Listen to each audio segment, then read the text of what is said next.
one pointed like a sharpened spear.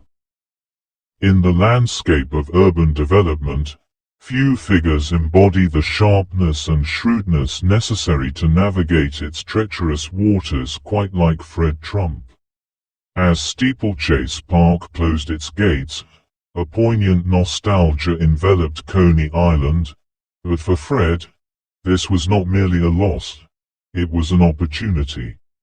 With the Tillieu family struggling to offload their now zoned amusement land, Fred recognized that the intersection of outdated regulations and his entrepreneurial acumen created fertile ground for profit. His son, Donald, stood alongside him, learning the intricate steps of business amidst the environmental uncertainty, embodying the relentless spirit that characterized their family dynasty. While the Coney Island Chamber of Commerce presented a formidable barrier to Fred's ambitions, he remained undeterred. The shifting political landscape, with its focus on public land preservation, did not dissuade him from his vision of high-rise apartments that could redefine the skyline. In this scenario, Donald was not merely an heir but a budding businessman, grappling with the complexities of the urban environment that his father so deftly navigated. Their story was one of resilience and strategic maneuvering, highlighting the realities of a declining Coney Island that called for a bold overhaul. Tragedy often refines ambition, and after narrowly escaping the crash of American Airlines Flight 383, Fred Trump's aversion to flying became emblematic of a person grappling with his concerns while simultaneously overseeing a sprawling real estate empire. His neglect of distant properties, however, was not simply a personal failing. It illustrated a broader truth about how crises can catalyze a lapse in business stewardship. When state auditors, led by Robert Strauss, peeled back the layers of Fred's dealings, they uncovered a troubling pattern. The gaming of, that's the manipulation of housing funds through inflated rental agreements. This revelation served as a stark reminder of the potential for personal interests to subvert public programs and burden now in a different way the very tenants they were designed to assist.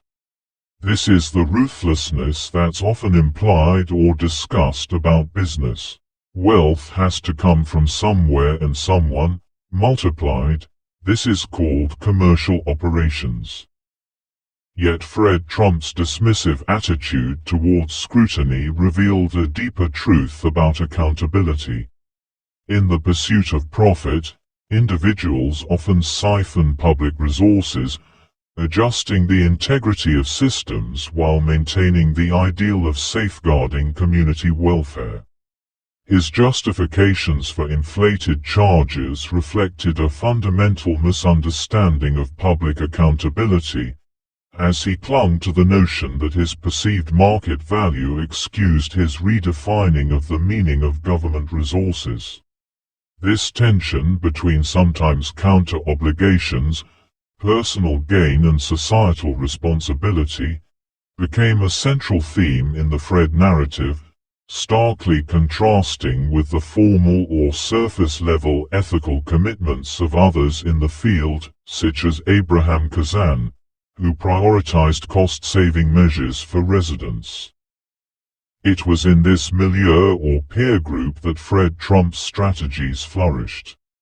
He skillfully leveraged public funds to enrich himself while minimizing personal risk, revealing the inherent potential for integration within government-supported ventures. His blatant disregard for the literal interpretation of contractual agreements and his leading adjustments of buyer fund utility were not mere oversights. They mirrored a considered approach to circumvent red tape oppression. The fraudulent claims of his associate, Barney Lindenbaum, seeking payment for work never performed, only compounded the shallow yet irritating stain of exploitation and evasion. which would follow the Trump name. Fred Trump's demolition party for Steeplechase Park was a striking manifestation of his priorities, celebrating the conversion of public land into private profit, while disregarding often vague and shifting community sentiment or public opinion. This strong move not only underscored a profound disconnect between entrepreneurial vision and civic pressures to self-sabotage, but also illustrated the lengths to which he would go to further his competence on urban development. As he navigated the twilight of his career, shifting from active builder to a more passive steward of a generally successful profit-driven process, the gravity of familial pressures weighed heavily on Donald, who struggled to carve his own identity amid the mist of his father's significant legacy. In the broader context of opening and drive, i.e., opportunity and ambition, Fred Trump's sacrifice, perhaps not recognizing the potential of his daughter, Mary Ann, can be a considerable tale. While she overcame substantial obstacles to achieve professional success, her sister Elizabeth languished in the shadows from the limitations in the range of familial concern, revealing the dynamic limitations and hardships which shaped their trajectories. Similarly, Robert Trump's athletic prowess and potential were eclipsed by Fred's singular focus on Donald, illustrating how parental perception can significantly impact how things are experienced.